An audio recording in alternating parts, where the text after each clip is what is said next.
E aí, Léo, o que tem que ter num carro elétrico de 1 milhão? Então, ó, vou fazer o seguinte, eu vou dar a resposta séria, a resposta protocolar agora, e a resposta 100% honesta, zona, vai ficar pro final do vídeo, só pra quem assistir. Mas, ó, tem que ter uma boa autonomia, tem que ter uma autonomia de responsa pra gente conseguir fazer uma viagem, tipo essa aqui que a gente tá fazendo. E tem que ter muito conforto, tem que ter toda a tecnologia do mundo, conectividade. E prazer de dirigir, né? Isso tem. Isso dá pra dizer que tem.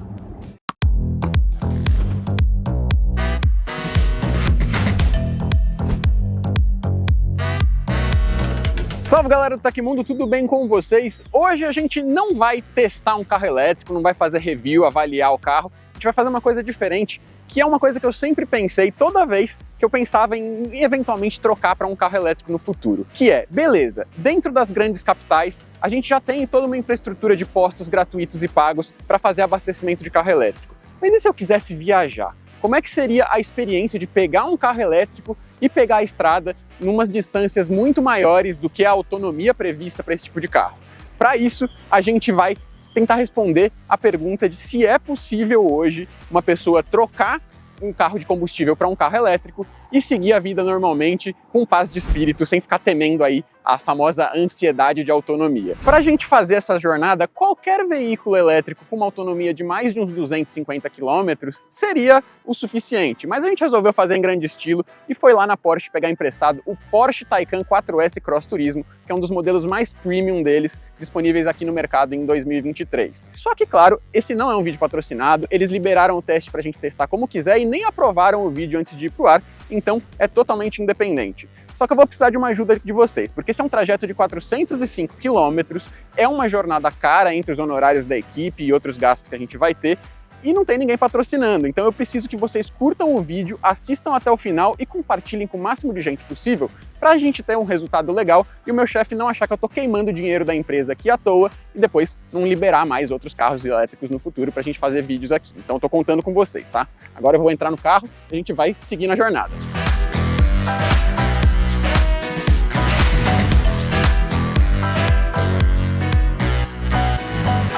Beleza, vamos começando aqui a jornada, são 11h28 da manhã, a gente está na Praça Charles Miller, o carro está com 395 km rodados até hoje, sou a segunda pessoa a pegar ele emprestado, segundo o pessoal da Porsche, e ele está com 92% de bateria. Eu fiz uma recarga ontem, levei o carro para casa e aí gastei ele um pouco para voltar de casa até aqui a região do escritório.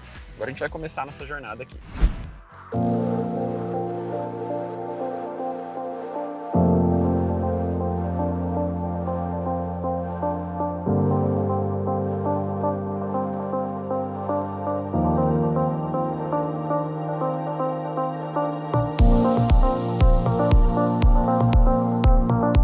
Segundo o Programa Brasileiro de Etiquetagem Veicular do Inmetro, a autonomia desse modelo da Porsche é de 300 km no total, mas o próprio sistema do carro mostra mais do que isso. E isso tudo vai ser afetado, independente da fabricante do carro elétrico que você está usando, por vários fatores.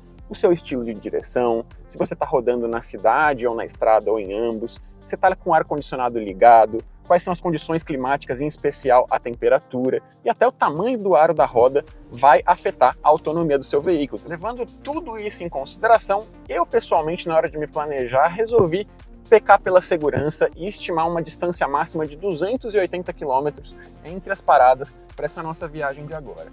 Para isso, eu usei um serviço chamado Plug & Share, que funciona por site ou aplicativo, e pelo site você tem a função de ver os postos de recarga elétrica no seu trajeto e planejar a sua viagem no site para depois conseguir visualizar no aplicativo. Infelizmente, o planejamento não está disponível no aplicativo para celular, mas você vai conseguir ver a sua viagem planejada no site lá depois. Pelo que a gente viu no Plug & Share, agora em 2023 já seria possível fazer viagens de São Paulo até Curitiba, no Paraná, Rio de Janeiro, Belo Horizonte, em Minas Gerais, ou até Brasília, isso tudo com várias paradas no meio do caminho, claro. De Curitiba também daria para ir para Florianópolis, em Santa Catarina, e depois ir até Porto Alegre, no Rio Grande do Sul, e se quiser continuar para Montevidéu, no Uruguai, Buenos Aires, na Argentina. Também saindo de Curitiba, seria possível seguir direto para Foz do Iguaçu, aí cruzar para a Cidade del Leste, no Paraguai, e ir até a capital Assunção. Outros trajetos possíveis dentro do Brasil incluem de Salvador, na Bahia, até Natal, no Rio Grande do Norte, ou de Teresina, no Piauí, até São Luís, no Maranhão. mas infelizmente por enquanto ainda não existe uma infraestrutura de estações de recarga ligando essas áreas diferentes do nosso país ao resto dele.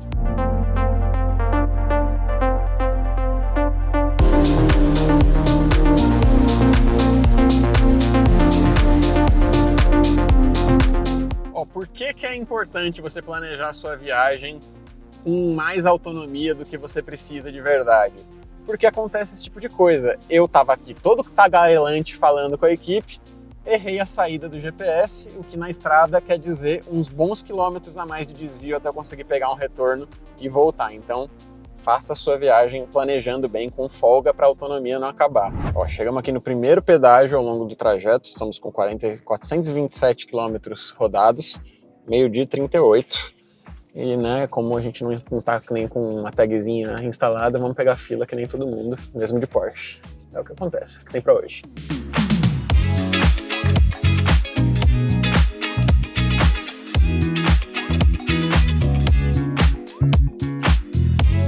Olha só, galera, passamos de 502 quilômetros rodados pelo carro aqui, né, agora, então já passamos mais de 100 quilômetros na estrada.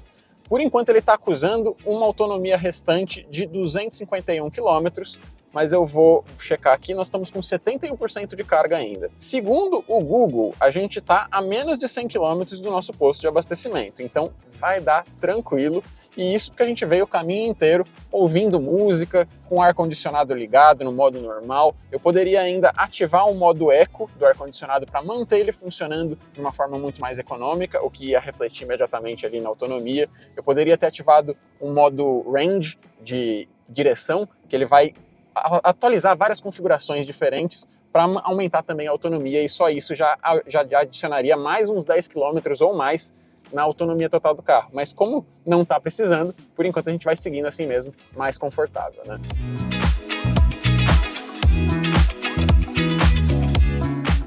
Pegar um carrão desse nível, muito acima da minha faixa de pagamento, né? Carrão dos milhões, a gente diria, numa estrada é uma experiência muito diferenciada, porque na cidade a gente tá ali numa velocidade mais curta, para e anda, tem que andar no perfil mais alto do chassi para não ser tão afetado pelos buracos.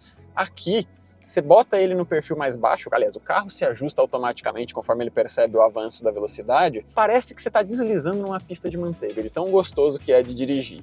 E sem falar nos recursos todos que ajudam. Por exemplo, agora eu tô com o Cruise Control, né, o controle de cruzeiro ativado, estabelecido com um limite de 60, só que ele consegue ver que tem carros andando mais devagar na minha frente e ele está limitando. Agora a gente está a 30 km por hora e ele vai mantendo essa distância. Agora, se eu esperar esse caminhão passar e eu entrar aqui atrás do caminhão, eu nem toquei no pedal, ó. Ele já está acelerando, que é uma coisa muito legal.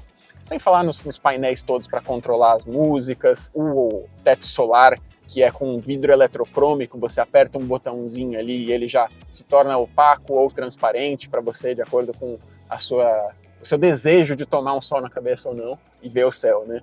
Vários confortos muito legais, tem todos os ajustes do banco, o retrovisor, ele se adapta automaticamente de acordo com a posição do banco que eu escolhi aqui. Então, se eu resolver levantar um pouco mais o encosto, o retrovisor já vai se refletir para adaptar essa mudança sem eu ter que tocar nele. É muita coisa inteligente que só um carro desse padrão vai conseguir entregar. Ó, 10 minutos atrás a gente acabou de falar que estava a 71% da bateria, agora nós estamos em 510 km rodados, e ela regenerou para 72%. Isso é uma coisa legal que muitos carros elétricos mais avançados têm, que é o tal do freio regenerativo, né? Quando você vai reduzindo a velocidade de uma forma suave, em vez de usar o freio para parar o carro, ele vai aproveitar esse giro do motor para gerar uma energia extra e recuperar um pouco da bateria. Geralmente isso não causa um aumento, mas como a gente está numa descidinha bem suave na serra aqui, ele está conseguindo regenerar a bateria e voltou para 72%.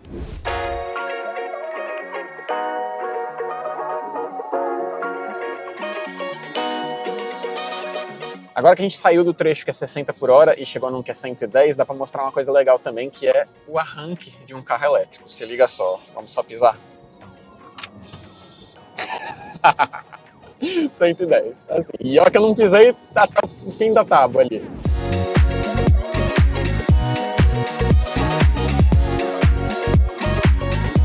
agora, com 597 km rodados, 54% de bateria restando, ele está falando que a gente está com 201 km de autonomia ainda, mas nós chegamos na nossa primeira parada programada aqui, um posto para fazer a recarga, né? Para a gente testar como é que funciona a recarga aqui num posto na Regis Bittencourt.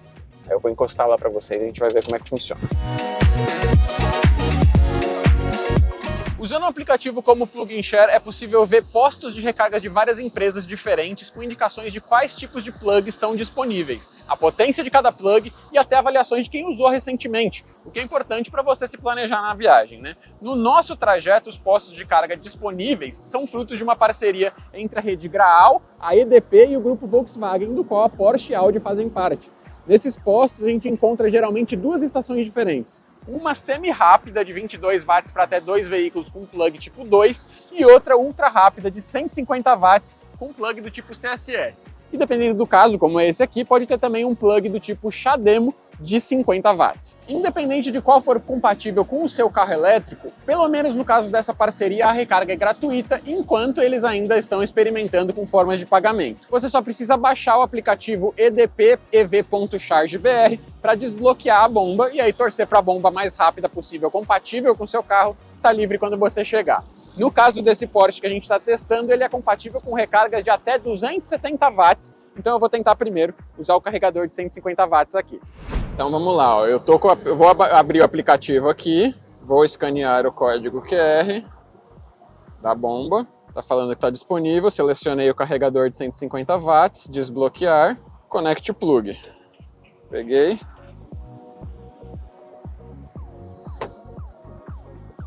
Aqui uma coisa, um charme legal, ó. Aí.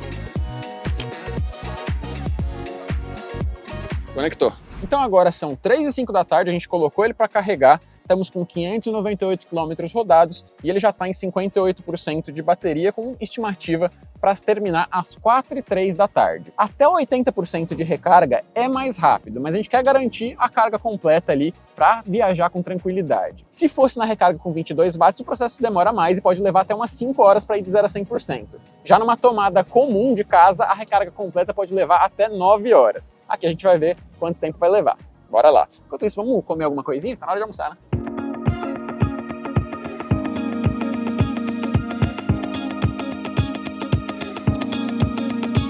Muito bem, fomos lá almoçar, voltamos aqui agora achando estamos adiantados, vamos ter uns 10 minutos ainda para gravar um time-lapse rapidinho adiantando, mostrando o processo de carregamento.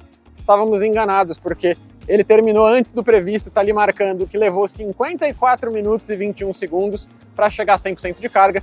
Então eu vou agora tirar o conector aqui, ele fecha a portinha aqui, eu coloco de volta e a gente vai seguir viragem.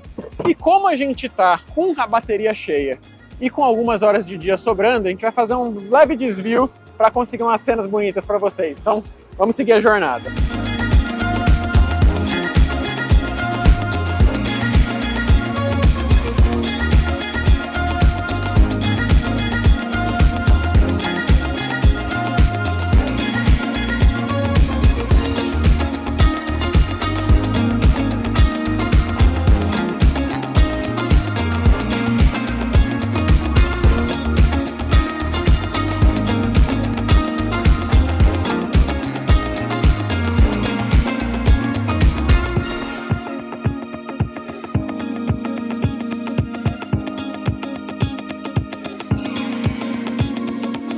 Olha só, seguindo aqui a jornada, estamos em 712 km rodados agora, com 246 km de autonomia segundo o sistema e 70% de bateria restante.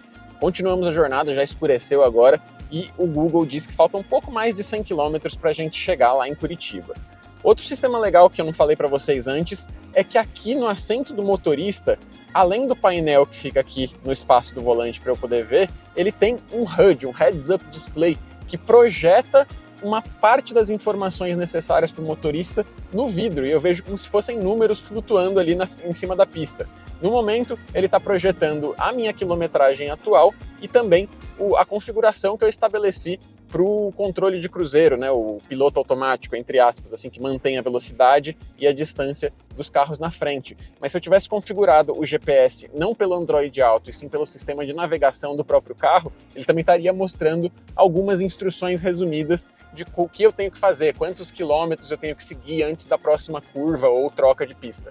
Bem legal isso aí. Ufa, finalmente chegamos em Curitiba. 828 quilômetros rodados, o carro está acusando aqui que ainda tem 151 quilômetros de autonomia, está com 43% de bateria, considerando aí que a gente abasteceu na metade do caminho, mas muito tranquilo, em momento nenhum passei ansiedade de que fosse ficar sem, mesmo considerando aí os desvios que a gente teve no meio do caminho, por causa da parte que eu errei o caminho, ou então por causa do desvio que a gente fez propositalmente para ter imagens mais bonitas numa estrada mais sossegada, mas foi uma viagem muito tranquila no quesito autonomia. Não daria para fazer direto sem abastecer, que é uma coisa que eu estaria disposto a testar se ele tivesse sobrado mais de 50%, mas não vai ser o caso. De qualquer forma, chegamos aqui, foi uma viagem bem longa, bem mais longa do que eu esperava, são 8h19 da noite. Claro, os nossos desvios não ajudaram, mas o trecho final da estrada ali com limite de 60 km por hora deu uma bela reduzida no ritmo do progresso. De qualquer forma, foi uma viagem muito agradável no sentido de tipo conforto, as tecnologias que a gente falou ao longo do trajeto e tranquilidade em todo o caminho. Agora eu vou descansar, amanhã de manhã a gente se encontra lá na frente do escritório da NZN aqui em Curitiba, que eu vou recarregar o carro rapidinho antes, encontro vocês lá e depois a gente vai fazer a viagem de volta bem rapidão, só para garantir que tá tudo bem. Eu dou minhas impressões finais e algumas dicas importantes que eu aprendi ao longo dessa viagem sobre coisas que você tem que se preparar para não ficar na mão numa viagem com carro elétrico, seja ele qual for. Até mais!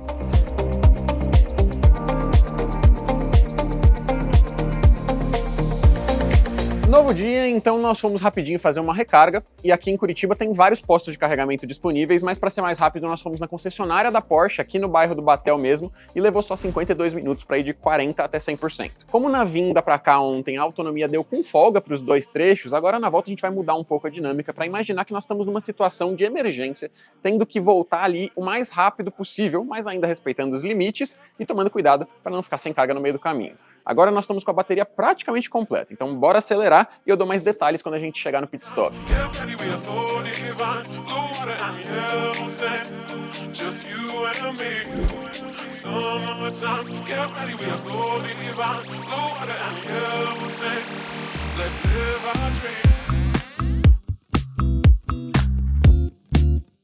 Chegamos agora ao posto no meio da estrada aqui, né, nossa única parada no trajeto de volta. E como a ideia nessa volta é simular aquela situação em que a gente está com pressa e precisa chegar logo no destino final, eu mudei as configurações do carro nesse trajeto até aqui, tá? Primeiro eu coloquei o ar-condicionado no modo Eco, que era uma forma da gente se manter climatizado sem morrer de calor, mas economizando energia. Depois disso, assim que a gente entrou na estrada, eu mudei o modo de direção para o modo Range, que é o modo de alcance. Ele vai mudar várias configurações de consumo e desempenho do carro, rebaixando ele para um nível mais baixo e também limitando a velocidade máxima a 100 km por hora para proporcionar o máximo possível de quilometragem e de autonomia para a bateria. Com isso tudo e com um pouquinho ali, um breve desvio que a gente fez para conseguir fazer umas imagens mais bonitas para vocês, a gente chegou aqui agora no posto às 3h41 da tarde, com 48% de bateria sobrando e também agora a gente vai fazer a recarga. E qual é o plano? É simular que a gente está com pressa. Então eu vou colocar ele para carregar no carregador mais rápido que a gente tem aqui, que é um de 150 watts, e a gente vai ter uns 20 minutinhos para entrar, usar o banheiro, comer alguma coisinha ali no lugar do almoço e voltar para cá. Aí em cerca de 20 minutos a gente volta e vê quanto que ele carregou nesse processo, beleza? Vamos lá e aí a gente vê se dá para seguir viagem. Bora!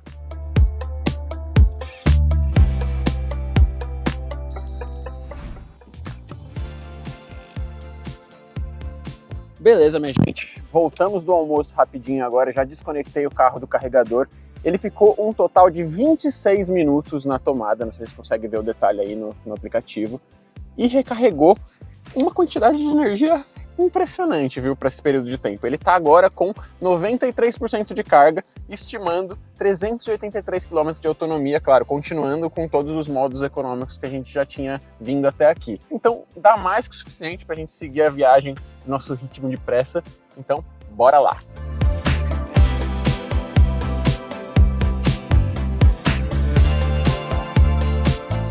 gente tava seguindo aqui a viagem, conversando entre nós, a gente tava zoando, imaginando as coisas que um carro de 1 milhão devia oferecer pra gente, né? A gente tava brincando, tinha que ter um modo gamer RGB.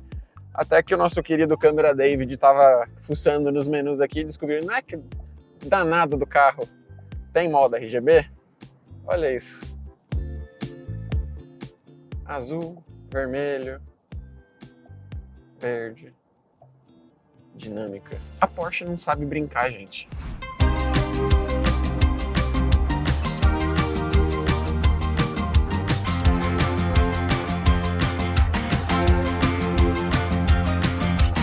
Chegamos de volta ao escritório da NZN aqui em São Paulo. A quilometragem final do carro é de 1.286 km com uma bateria de 43%, ou seja, foram mais de 900 km nesses 2 dias. Na volta eu já estava bem mais tranquilo com a autonomia, ainda mais depois da recarga rápida que vocês viram no posto.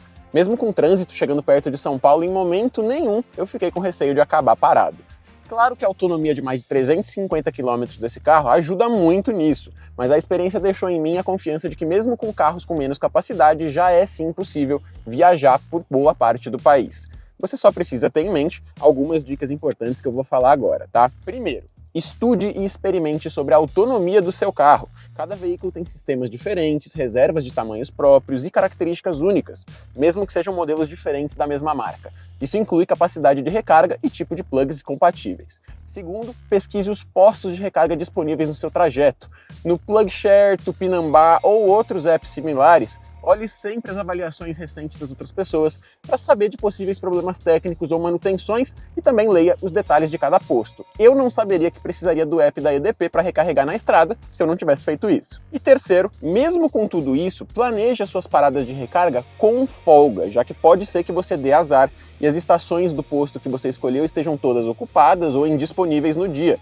Aí pode ser necessário ir até outro posto mais longe para não ter que esperar muitas horas sem poder andar. Agora, sobre a experiência de andar com um carro elétrico de 1 milhão, não dá para negar que é algo único, né? Quando você vê os recursos dele no papel, parece até que tudo que ele tem a gente encontra também em carros que custam 15% do valor desse. Só que o nível de qualidade e atenção a detalhes aqui faz toda a diferença de verdade. Tem tudo que a gente já falou aqui e mais um monte de funções que a gente foi descobrindo enquanto andava. Tem o farol que automaticamente evita jogar a luz alta em trechos específicos da pista para não ofuscar outros motoristas. Tem a câmera noturna que automaticamente te avisa se alguma pessoa ou animal está andando na direção do seu trajeto. Tem o controle de cruzeiro que reduz a velocidade se um carro entra na sua frente, mas não se o carro em questão estiver andando mais rápido que você e se afastando enquanto entra. E mais uma infinidade de coisas que eu poderia listar antes de chegar na reação das pessoas ao seu redor quando você passa. É criança dando tchauzinho, gente filmando com o celular no ponto de ônibus e até carro que desacelera para passar mais tempo te olhando. Justifica o preço dele? Para mim não. Pouca coisa justificaria, mas dá para entender o charme. E falando em preço, no site oficial da Porsche, o Taycan 4S Cross Turismo 2023 0 km custa a partir de R$ 949.900. O Porsche elétrico mais barato que eu vi no site da marca era um Taycan 4S 2021 seminovo por 698 mil. Mesmo considerando que na cidade de São Paulo o IPVA de carros elétricos tem 50% de desconto, eu com certeza não daria conta de pagar nem isso nesse caso. Pelo menos o governo do estado de São Paulo tem planos de dar isenção de IPVA para carros elétricos e híbridos a partir de 2024, então dedos cruzados para pelo menos isso ir para frente, né? Quem sabe assim o mercado dos carros elétricos se aquece ainda mais, as fabricantes se animam a trazer modelos mais baratos, a infraestrutura avança com o aumento da demanda e todo mundo sai ganhando, né? Eu tô aqui na torcida. Lembrando agora você de curtir e compartilhar o vídeo para ter resultado e o meu chefe ficar empolgado e liberar mais vídeos de carrões assim. Aproveita e já comenta que outros carros você gostaria que a gente testasse e que tipo de outros conteúdos sobre veículos elétricos ou não você gostaria também de ver aqui no Tecmundo. Eu sou Léo Rocha, @LeoBRJ no Twitter e no Instagram, e eu vou ficando por aqui. Muito obrigado a todo mundo que acompanhou. Um abraço, eu vejo você na próxima. Agora, vamos lá. O que tem que ter num carro elétrico de R$ 1 milhão? Resposta honesta do Léo. Ele tinha que ter um modo voo, ou um modo túnel, que você aperta, ele sai uma furadeira assim, ele abre um túnel pra você passar embaixo do trânsito. Porque isso é muito chato, cara. Isso é muito chato. Ele tinha que ter também o modo deixa que eu te levo. Você aperta um botão, ele não só, ele recolhe o volante, dirige sozinho, faz todas as manobras, deita o banco e te bota pra ninar. Ele tinha que ter uma geladeira com uma cozinha embutida automatizada. Você fala, hoje eu quero um sanduíche de presunto parma. Aí você aperta um botãozinho aqui, ele cozinha pra você e te serve aqui na bandejinha pra você comer. Ele tinha que ter rota automática pra Disneylândia, com direito à entrada nos parques. Ele tinha que ter... O que mais?